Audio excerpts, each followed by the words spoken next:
When you think about what they used to be and who used to be there, it wasn't pleasant. I'm a busy mum, and I'm very busy writing with my daughter. To millions around the world, Julie Andrews is practically perfect in every way, immortalized through beloved roles like Mary Poppins and Maria von Trapp, forever etched in the cultural imagination as the ultimate icon of musical enchantment. Yet behind this radiant public persona lies a far more complex and often painful reality. A story that shatters the illusion of a flawless fairy tale and reveals the hidden struggles Andrews endured beyond the spotlight. At 89, Julie Andrews has confirmed the secret Hollywood never told us. This is one story you can't miss. Let's get started. Chaos behind the curtain. Born as Julia Elizabeth Wells on October 1, 1935 in Walton-on-Thames, Surrey, England, Julie Andrews's childhood was set against the turbulent backdrop of post-war England. Her formative years were anything but serene. England during the late 1930s and early 1940s was a place of uncertainty, rationing, and social upheaval. The threat of war loomed, and families were often fragmented or displaced. Her mother, Barbara Wells, was a gifted pianist whose musical talent hinted at a brighter, more harmonious future for her daughter. Barbara's own life, however, was marked by emotional volatility and personal struggles. A woman of both sensitivity and strength, Barbara's artistic aspirations were constantly undermined by the instability of her personal relationships.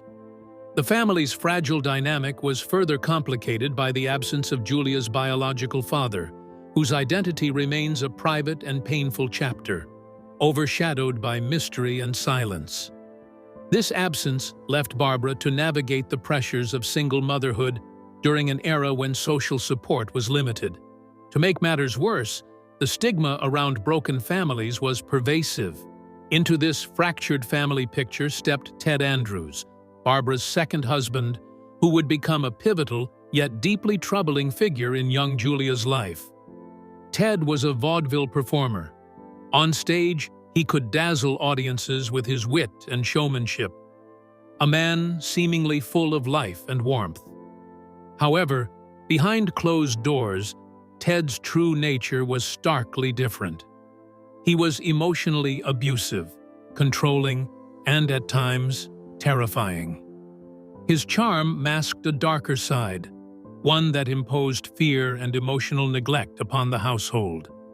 For Julia, childhood was not a time of carefree innocence, but one dominated by a desperate need for survival. The home that should have been a sanctuary became a place of quiet terror. Emotional abuse chipped away at her self-worth, while controlling behaviors from Ted restricted the freedom every child deserves. More harrowing still are the reports of inappropriate behavior and episodes of trauma that Julia kept hidden for decades. The contrast between Julie Andrews, the public icon, and Julia Elizabeth Wells, the vulnerable child, is a stark reminder of how appearances can deceive. It was only many years later, after Andrews had achieved global fame through her role as the practically perfect Mary Poppins in 1964 and as Maria von Trapp in The Sound of Music in 1965, that more nuanced accounts of her early life began to emerge. In many ways, the post-war context shaped not only the external world Julia inhabited, but also the internal landscape she had to navigate. England's rigid social structures and limited awareness of emotional abuse meant that her suffering remained largely invisible. Children's voices were often silenced, and the concept of protecting a child from psychological harm was only beginning to take hold. Barbara, caught between her own struggles and the demands of motherhood, was unable to shield Julia. The resulting trauma lingered quietly beneath the surface, a painful legacy that Julie Andrews would later transform into a source of empathy and emotional depth in her performances.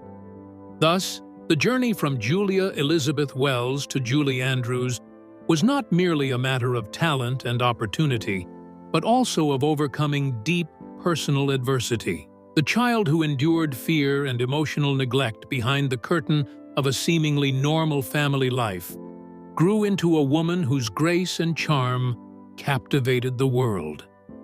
Discovery of a gift. Voice as salvation. From an early age, Barbara Wells, Julie's mother, recognized the unique quality of her daughter's voice. Barbara, herself a talented pianist with formal training, was attuned to the nuances of musical expression and understood that Julia's vocal potential could open doors that were otherwise closed to a working-class family struggling in post-war England. She took it upon herself to nurture this talent with dedication and seriousness. Julie was also influenced by Lillian Stiles Allen, a well-respected vocal coach based in London. It was Allen who nurtured Julia's exceptional vocal range, which was far beyond what most children possess. By the time she was 6 or 7, Julia was demonstrating a soprano range that spanned over 3 octaves, an ability that would later become her hallmark. By the age of 7, Julia was already performing professionally in the bustling music halls and theaters scattered across London and its suburbs. The music hall tradition, a staple of British popular entertainment during the early 20th century, was a vibrant but demanding world. These venues often featured variety acts with singers, comedians, and dancers performing before audiences that could be lively and unforgiving. Julia's performances, often accompanied by her mother on piano, became a source of income for the family. It was a childhood burdened not only by adult responsibilities, but also by the constant pressure to succeed and earn money for survival.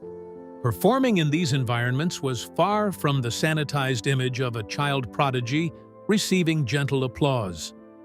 Julia navigated smoky, crowded halls, enduring long hours and sometimes harsh treatment from managers and audiences.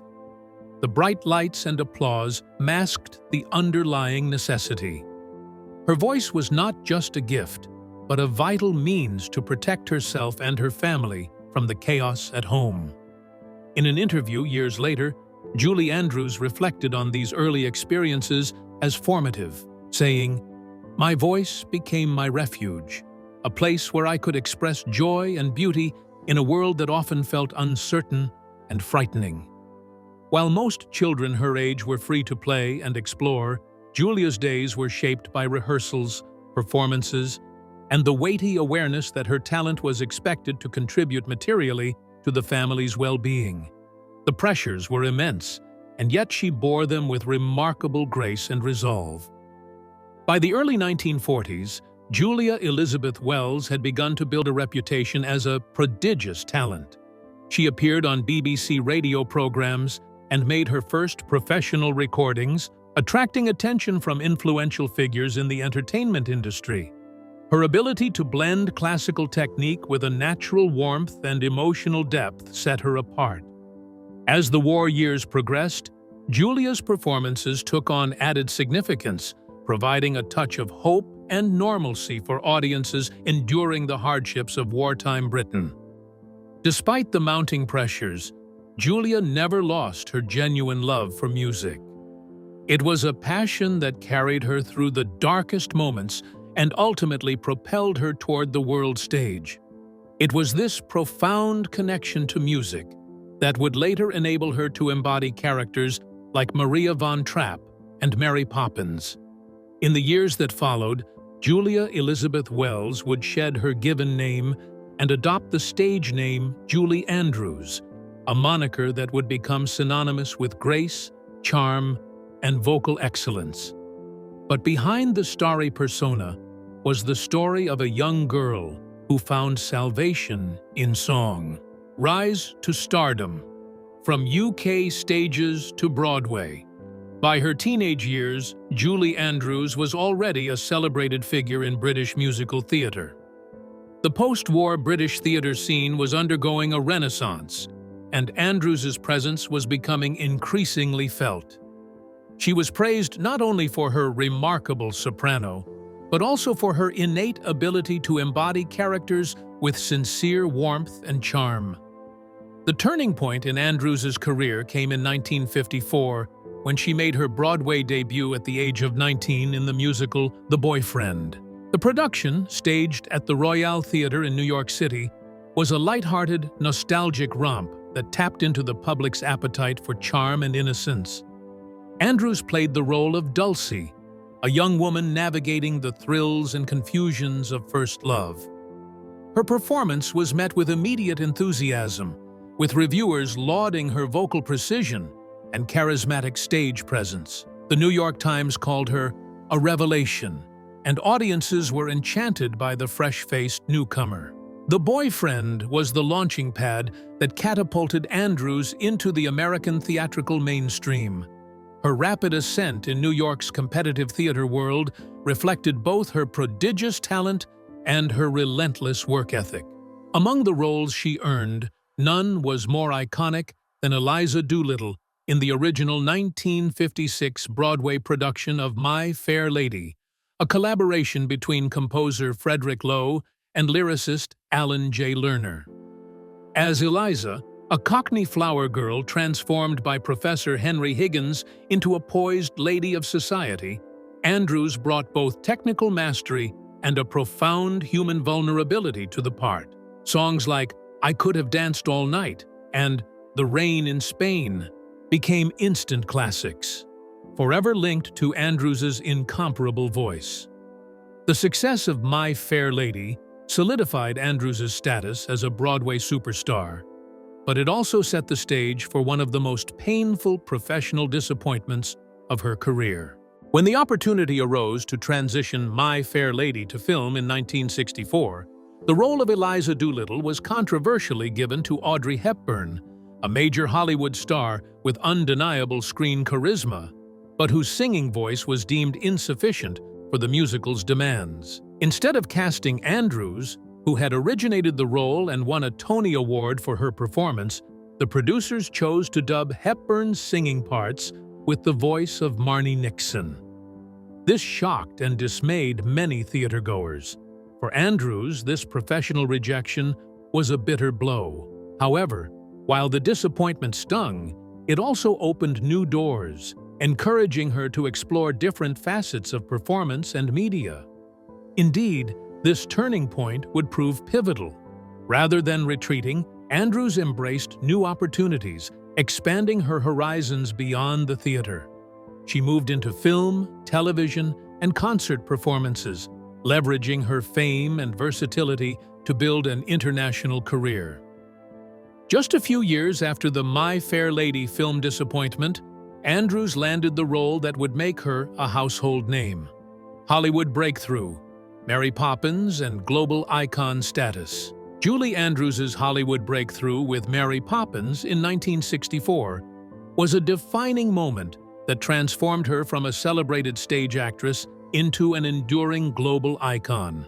When Walt Disney first considered casting Andrews as Mary Poppins, he recognized something extraordinary in her. A blend of vocal purity, graceful presence, and an innate ability to bring warmth and magic to the screen. However, the timing was delicate. Andrews was pregnant with her daughter Emma at the time, and the studio was prepared to delay production rather than compromise on the actress who Disney believed was irreplaceable for the role. It was an unusual move in Hollywood, where schedules and budgets often trumped creative vision, but Disney's patience paid off immensely. Production of Mary Poppins was postponed for nearly a year to accommodate Andrews's pregnancy and recovery. During this hiatus, Andrews focused on her health and family, while Disney's team meticulously prepared the groundbreaking special effects and musical numbers that would soon captivate audiences worldwide. This delay also intensified anticipation for the film.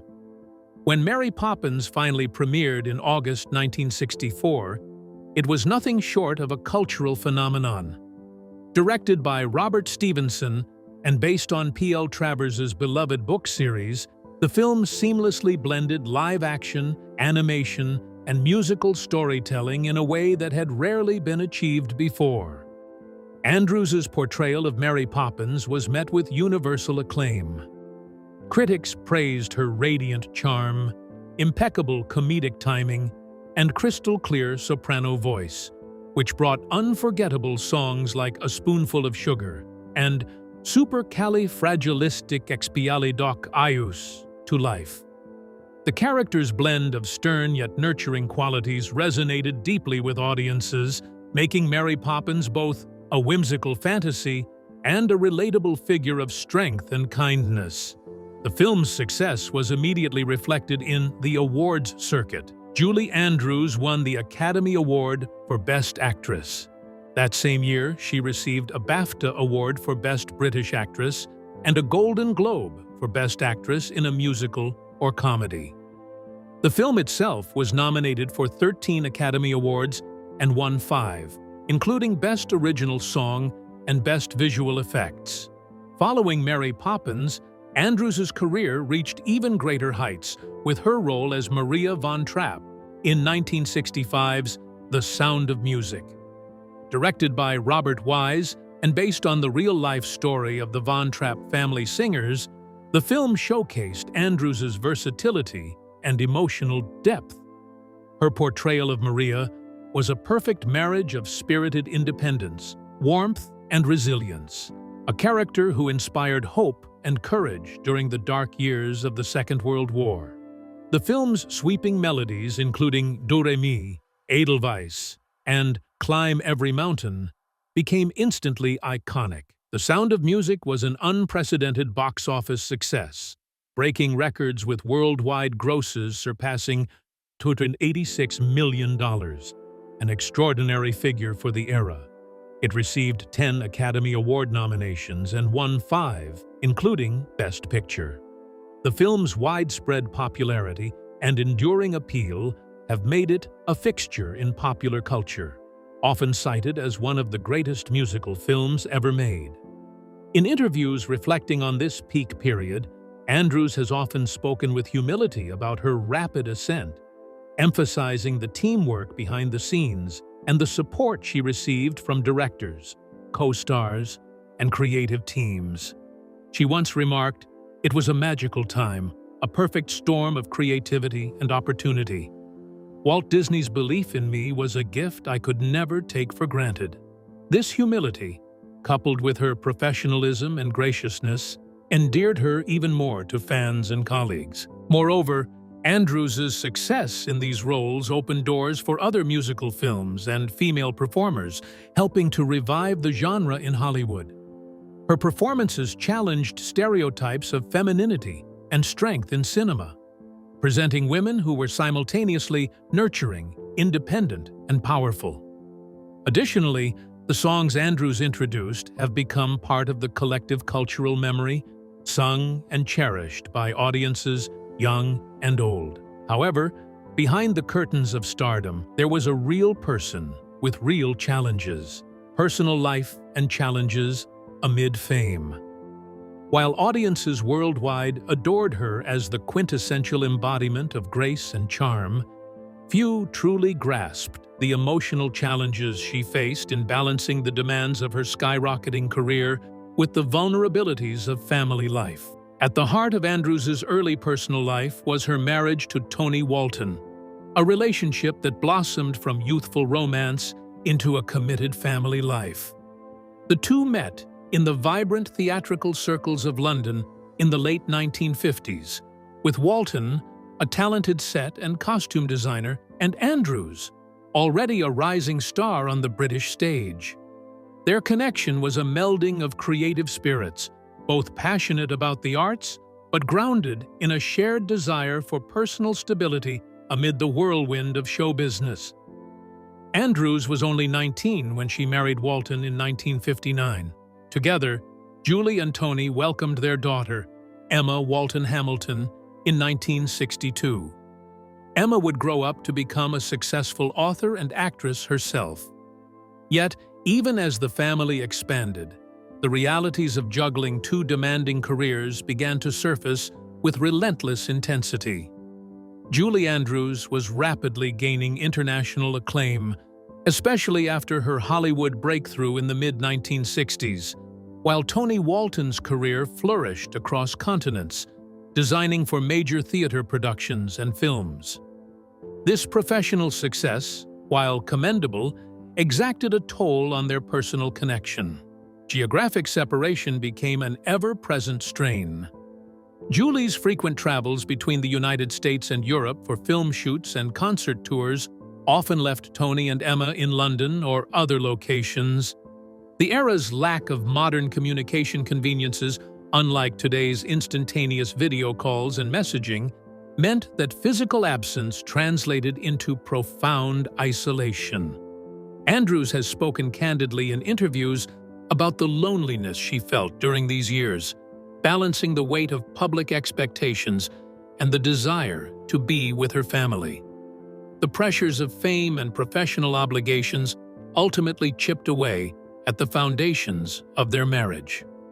After nearly a decade together, Julie Andrews and Tony Walton divorced in 1968. The split was amicable but marked by sadness. Andrews later reflected on this period as a poignant reminder of the sacrifices inherent in a life spent in the limelight. "Love is complicated," she once said in an interview with The Guardian, "and sometimes, even when you want it to work, the demands of life and careers pull you in different directions."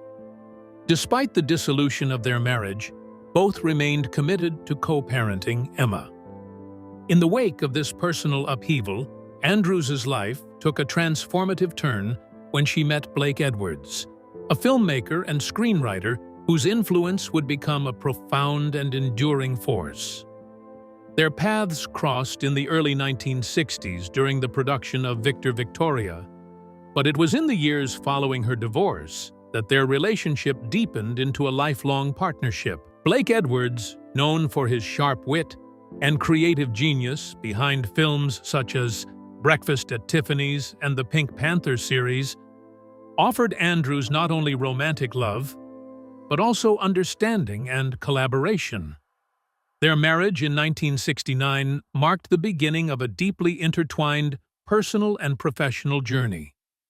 Unlike her first marriage, Andrews found in Edwards a partner whose humor and warmth balanced her poised public persona. Together, they navigated the highs and lows of show business with a shared commitment to family and artistry. The couple adopted 2 daughters, Jennifer and Joanna, expanding their family and grounding their lives amid the unpredictable nature of Hollywood. Throughout their marriage, Blake Edwards' influence extended beyond the personal into Andrews' career, directing her in several films and supporting her through artistic challenges. Their creative synergy was palpable, with Edwards' irreverent sense of humor complementing Andrews' disciplined elegance. Interviews and biographies recount their relationship as one marked by playful banter, mutual respect, and an unshakable bond forged through decades of shared experiences. However, their partnership was not without its trials. Both faced the pressures of public scrutiny and the relentless demands of the entertainment industry. Yet, their love endured, fortified by humor, loyalty, and a genuine appreciation for each other's talents and quirks. Blake Edwards' death in 2010 was a profound loss for Andrews, who described the event as losing my other half. The filmmaker succumbed to pneumonia after a battle with Alzheimer's disease, a difficult period that Andrews supported with steadfast devotion. The years following his death have seen her honor his memory through various tributes and reflections on their life together. Besides personal tragedies, Andrews also faced a catastrophic career setback. The secret Hollywood never told us. In the dazzling constellation of Julie Andrews' career, the year 1997 marked a tragic and almost unimaginable turning point. For decades, Andrews had been celebrated for a voice of extraordinary purity and power, a vocal instrument that enchanted audiences worldwide and became synonymous with classic musical cinema. Yet, beneath the surface of her success, a silent crisis was brewing. It began with a medical condition that, while not uncommon among singers, would lead to catastrophic consequences. Julie Andrews first noticed the onset of vocal problems in the mid-1990s, but it was in 1997 that the issue escalated into something far more serious. She was diagnosed with non-cancerous vocal nodules. These are small, benign growths on the vocal cords that can cause hoarseness, pain, and loss of range.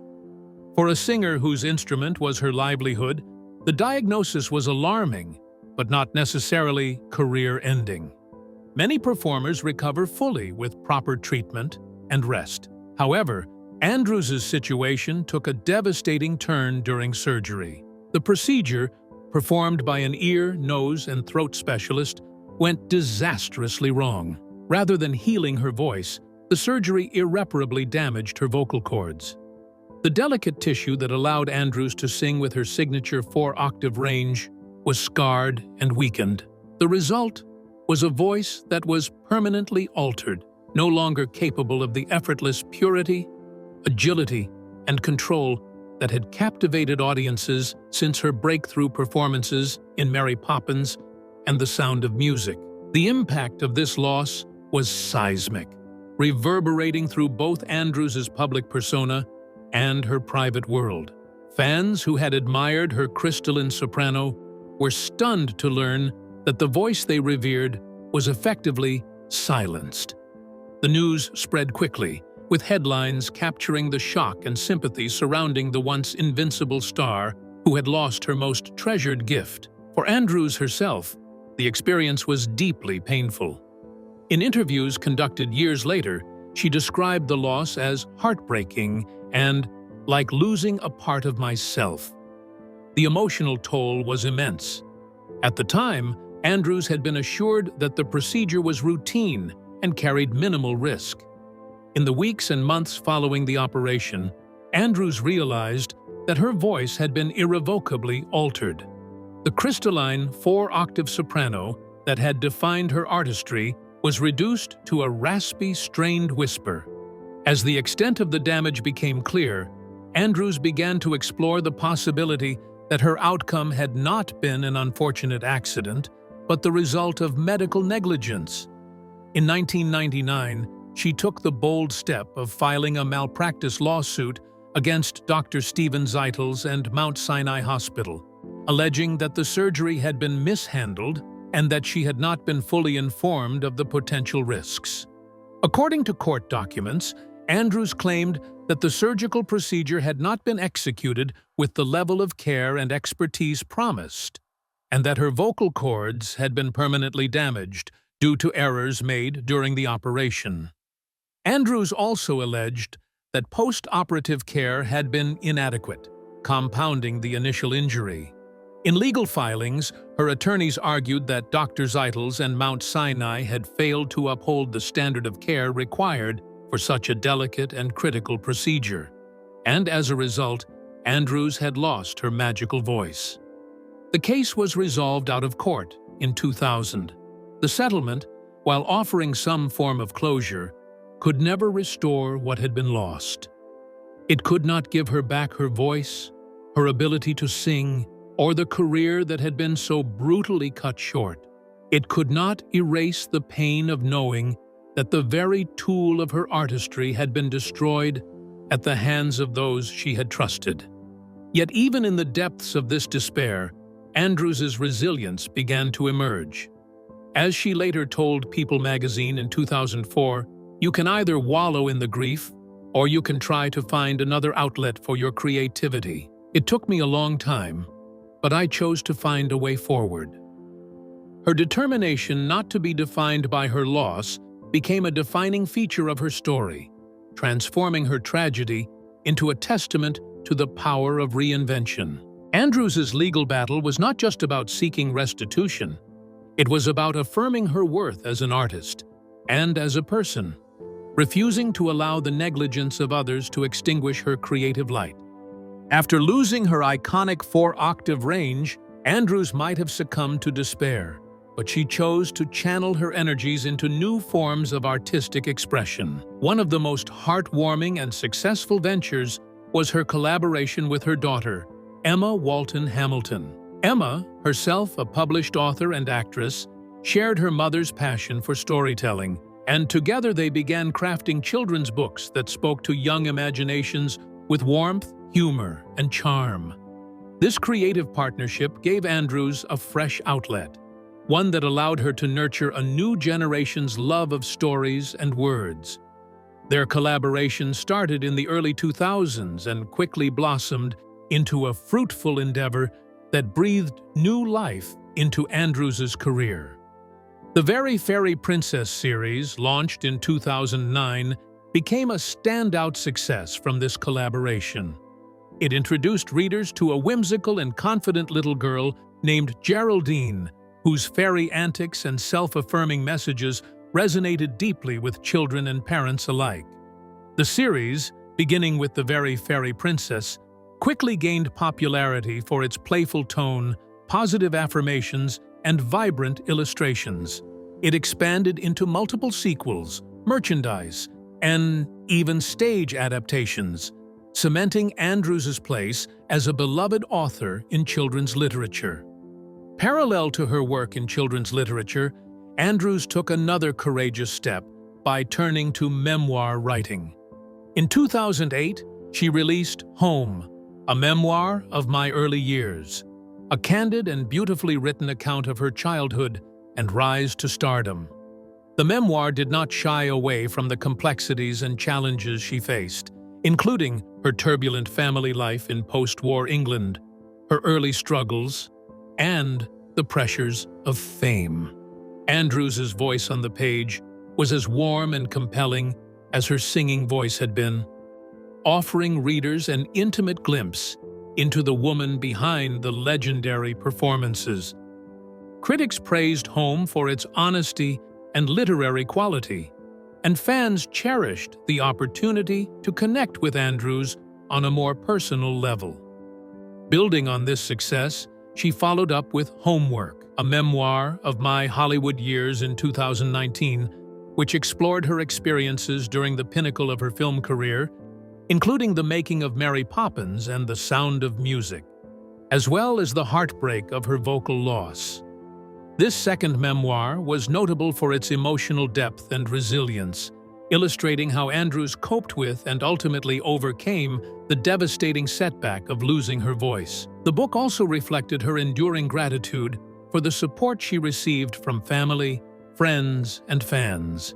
Together, the two memoirs form a compelling narrative arc, chronicling not only her professional milestones, but also her personal growth and transformation over the decades. While many performers might have defined their careers strictly by their primary talent, Andrews's journey highlights the power of adaptability and creative courage. In interviews and public appearances following her vocal injury, Andrews often reflected on this transformation with grace and humility. Speaking to The Guardian in 2016, she remarked, "Losing my singing voice was devastating, but it forced me to look inward and find other ways to connect with the world. Writing, especially for children, gave me a new voice, a different way to reach people and share joy." Moreover, Andrews's cultural impact transcended the realms of film and literature. She became an advocate for the arts and an inspiration to countless artists facing their own challenges. Her involvement in educational initiatives and children's literacy programs reflected a commitment to nurturing creativity and hope in future generations. By lending her name and influence to causes that promote the arts and education, she broadened her legacy beyond entertainment into realms of social contribution and cultural stewardship. Andrews transformed personal loss into renewed purpose. Her story is a powerful reminder that while talent may be limited by circumstance, the creative spirit is boundless. Julie Andrews remains not just a legendary singer, but a beloved author, storyteller, and symbol of hope, a figure whose legacy continues to inspire long after the final note. Well, That's it for now. Thanks for watching. Did you like this video? If you did, please consider liking, dropping a comment, and hitting the subscribe button so that you don't miss out on our new uploads. Also, don't miss this video you see on your screen right now. It's truly unbelievable.